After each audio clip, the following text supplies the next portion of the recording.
भूतिया दस्तक में आपका स्वागत है। इस चैनल पर आपको सुनने को मिलती है डरावनी और सच्ची भूतिया कहानी। अगर आपको ऐसी ही वीडियो देखना पसंद है, हमारे चैनल को सब्सक्राइब करना ना भूले। अब चलते हैं आज की कहानी की तरफ। भूतिया हवेली की रात। मेरा नाम आदित्य है। मैं कोई अंधविश्वासी इंसान नहीं हूं, लेकिन जो मैंने उस रात देखा उसने मेरी पूरी सोच ही बदल दी। यह घटना आज भी मेरे दिमाग में ताजा है, जैसे कल की ही बात हो। यह सब तब शुरू हुआ जब मैं और मेरे 3 दोस्त रोहित, विवेक और अजय एक वीरान हवेली में रात बिताने की शर्त लगा बैठे। हवेली गांव के बाहर थी, सालों से बंद पड़ी थी और लोग कहते थे कि वहां आत्माएं भटकती हैं। लेकिन हम हंसते हुए चले गए, ये सोचकर कि ये सब बस कहानियां हैं।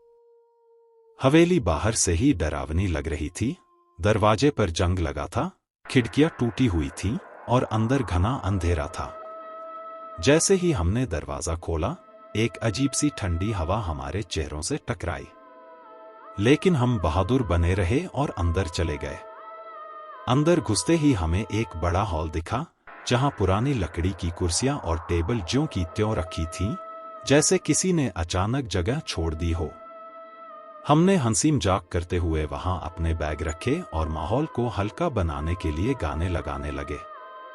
लेकिन तभी दरवाजे की एक कुंडी अचानक खुद ब खुद हिलने लगी।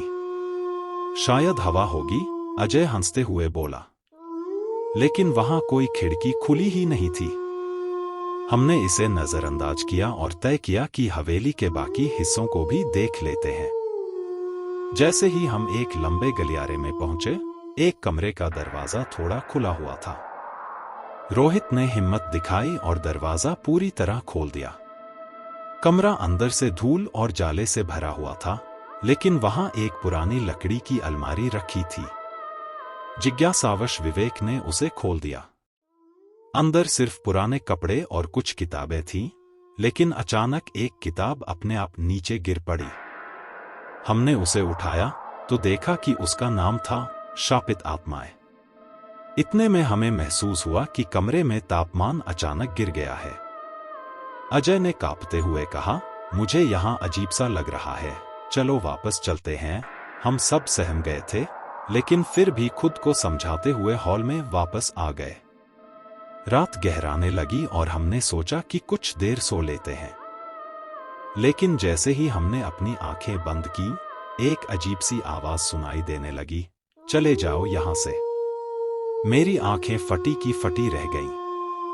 मैंने अपने दोस्तों को देखा, वे सब भी जाग चुके थे और भय से कांप रहे थे। विवेक ने कांपती आवाज में कहा, तुमने भी सुना?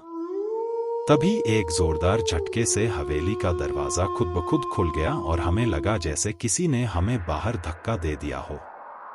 हम बिना पीछे देखे भागते चले गए।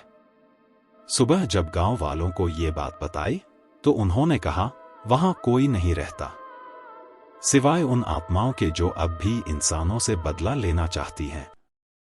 उस रात के बाद हमने कभी उस हवेली की ओर देखने की भी हिम्मत नहीं की। लेकिन अब भी जब मैं उस घटना को याद करता हूं, तो ऐसा लगता है जैसे कोई मुझे देख रहा हो।